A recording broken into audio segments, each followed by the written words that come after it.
Ingabo za Zambia zafashe umwanzuro wo kwambuka ziratera muri Repubulika ya Demokarasi ya Kongo, zirangije ziragenda zifata gace. Ibi ngibi birimo birakomeza kugenda bishyira mu kaga gakomeye ubutegetsi bwa Perezida Felix Antoine Tshisekedi Tshilombo. Bivugwa ko abasirikare be bagiye gusahura muri Zambia, noneho bigatuma abasirikare ba Zambia basubiza inyuma iki gitero cy'abasirikare b'abakongomani bari bagiye kwiba n'ubundi muri Zambia biturutse ngo kunzara ikomeye iri kuhabera. Noneho uku kubasubiza inyuma habaho kurasana bikomeye, birangira Zambia yigaruriye igice kinini cya Repubulika ya Demokarasi ya Kongo. Ubutegetsi bwa Kinshasa bukomeje guhura n'ibibazo bikomeye, guhera mu burasirazuba bw'iki gihugu kumanuka kugera mu majyepfo yaho. Ibintu bikomeje kudogera. Ninde muntu uzahoza amarira abanyekongo? Ese ibi bintu bisobanuye iki kuri politike ya Kinshasa?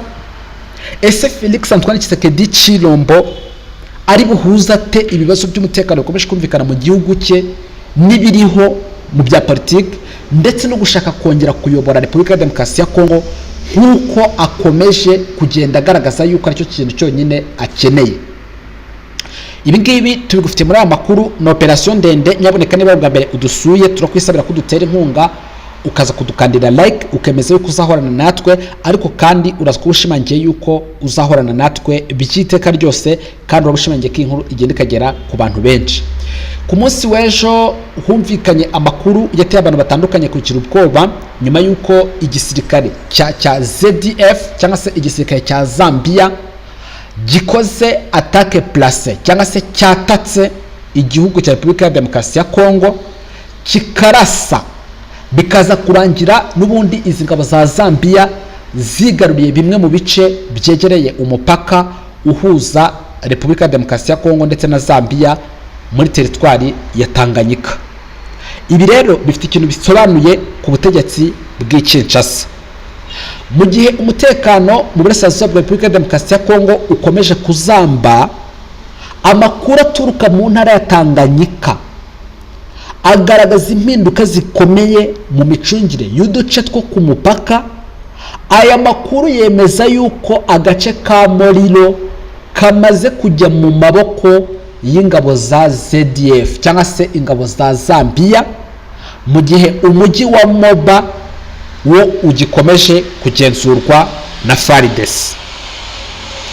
Iyi Morilo ni agace gakomeye gafite akamaro kanini ku rwego rw'ubucuruzi n'umutekano, kubera yuko ari agace kari ku mupaka uhuza Repubulika ya Demokarasi ya Kongo na Zambia hafi y'ikiyaga cya Tanganyika.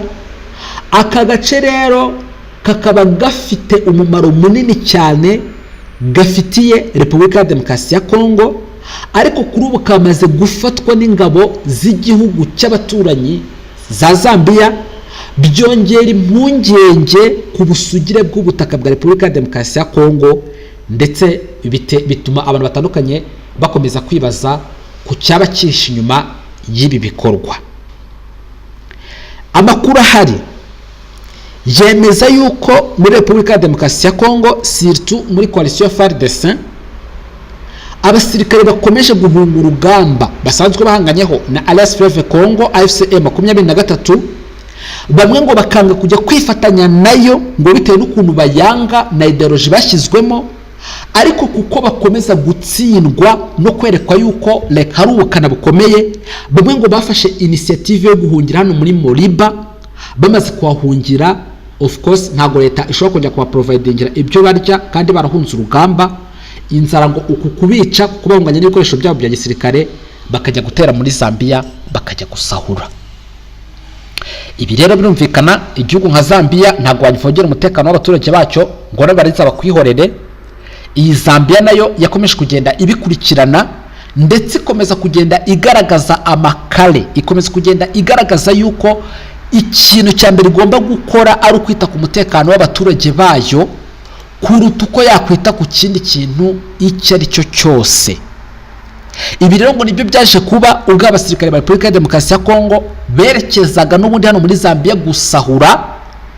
Byaje kuba ko abasirikare ba Zambia batangira gukaza ibitero, barasaba abasirikare ba FARDC barirukanka nubwo kugeza aka kanya hatari hatangazwa itangazo haba ku nzego z'igisirikare za Zambia risobanura impamvu y'imyitwarire ya gisirikare, hari abasesenguzi bavuga yuko bishobora kuba bifitanye isano n'umutekano mukeya umaze muri aka karere, aho imitwe yitwaje intwaro ikorera ku mipaka ikunze guteza umutekano mukeya, ariko kandi bakanakeka yuko ari ibisambo by'abasirikare byaturutse muri Repubulika ya Demokarasi ya Kongo bakomeje kujya kwerekeza muri Zambia guhungabanya umutekano, bityo Zambia igashaka gukaza umutekano ku ruhande rwayo mu rwego rwo kwirinda ingaruka z'ibibazo byose byava muri Repubulika ya Demokarasi ya Kongo bikomeje gusatira imbibi za Zambia.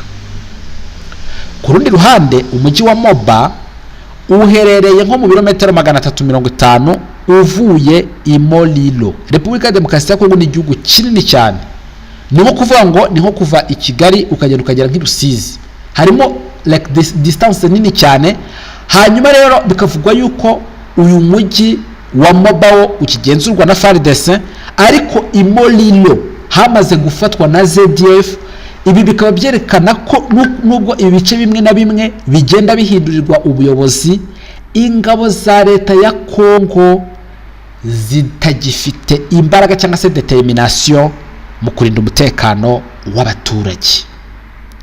Ibi rero nabyo bikomeje kugenda bigarukwaho n'abatandukanye, bagasaba yuko Alliance Fleuve Congo AFC/M23 ikwiye kuzamuka ngo ikagenda igafata ubutegetsi i Kinshasa, akaba ariyo igenzura n'ubundi iki gihugu, ngo bishingiye ku kuba Repubulika ya Demokarasi ya Kongo ikomeje kugaragaza intege nke ndetse no kwitwara nabi, ibikomeje kugenda bigaragaza yuko ubutegetsi bwa Kinshasa gucunga umutekano w'abaturage byabananiye. Ariko kandi abaturage bakomeza kwibaza ngo mbese ko amasezerano Alliance Fleuve Congo AFC/M23 yasinyanye n'ubutegetsi bwa Kinshasa yashyizweho umukono n'impande zombi, niki kintu kiri gukomeza guhinduka intandaro yo gutuma aya masezerano atubahirizwa? Abaturage bakomeza kwibaza ngo mbese iyi Repubulika ya Demokarasi ya Kongo bizageza ryari gukomeza kwitwara gutya? Ese abaturage bazakomeza guhura n'ibi bibazo by'intambara bakomeza guhura nabyo kugeza ryari? Abatandukanye bakomeza kugenda babigarukaho, ariko kandi benshi bakavuga yuko ikintu cyashoboka cyangwa se cyazana umutekano muri Kongo ari uko Felix Antoine Tshisekedi Tshilombo akwiye kurekura ubutegetsi. Ese uyu Tshilombo ukomeje kurwana n'ukureba ukuntu yakongererwa manda akongera kuyobora Repubulika ya Demokarasi ya Kongo ari bwemere kurekura, none havuge ngo ndemeye ndarekuye igihugu nikigende? Ese ibi ngibi biraza kugenda gute? Ibi tuzakomeza kujya tubikurikirana ndetse tuzajya tubigarukaho mu makuru yacu ataha. Hagati aho ngaho, raporo y'Inteko Ishinga Amategeko ya Repubulika ya Demokarasi ya Kongo ishyira ku karubanda intege nke za FARDC n'ibibazo bikomeye byakomeje kugenda bifata ubutegetsi bwa Kinshasa byatewe na Wazalendo. Ibi bishatse kuvuga iki? Iyi Nteko Ishinga Amategeko ya Repubulika ya Demokarasi ya Kongo nayo ubwayo ireba Alliance Fleuve Congo AFC/M23 ikababona nk'abasirikare bari determine bashobora gushyira ku murongo iki gihugu cya Repubulika Iharanira Demokarasi ya Kongo. Sasa iyi raporo y'ubugenzuzi yakozwe n'Inteko Ishinga Amategeko ya Repubulika ya Demokarasi ya Kongo igaragaza ko urwego rw'umutekano w'iki gihugu ruri mu bibazo bikomeye cyane.